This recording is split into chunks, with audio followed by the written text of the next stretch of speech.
Sa Bangged, Abra, 16 na bata ang nagpositibo sa dengue ngayong linggo lang. Sa Pangasinan Provincial Hospital naman, may 2 nang namatay dahil sa leptospirosis. Ang huling nasawi, lumusong sa palayan ng may sugat ang paa. Makibalita tayo kay Manny Morales ng GMA Ilocos. Siksikan ng mga batang pasyente sa Pedia Ward ng Abra Provincial Hospital. Nilagyan na nga ng hospital beds ang hallway hanggang sa harapan ng orthopedic ward. 6 na batang na-confine ang pilit na pinagkakasya ng mga doktor. 16 sa kanila ang positibo sa dengue.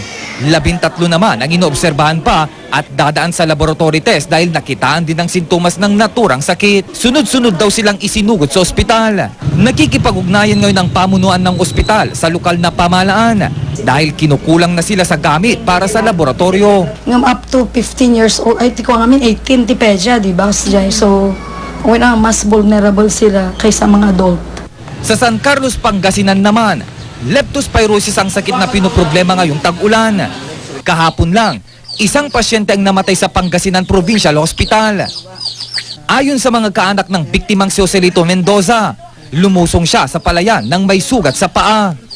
Nagkaroon siya ng mataas na lagnat, nagkaroon ng parang trangkaso, nagkaroon ng paninilaw, okay, pati yung katawan niya, tsaka yung mga mata niya, and hindi na makaihi. Si Mendoza nang ikalawang namatay ngayong buwan sa PPH dahil sa leptospirosis. Nakukuha ang sakit na ito sa ihi at dumi ng mga hayop na may leptospira bacteria.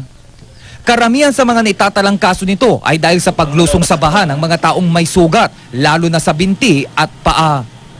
Manny Morales, Nagbabalita, Pilipinas!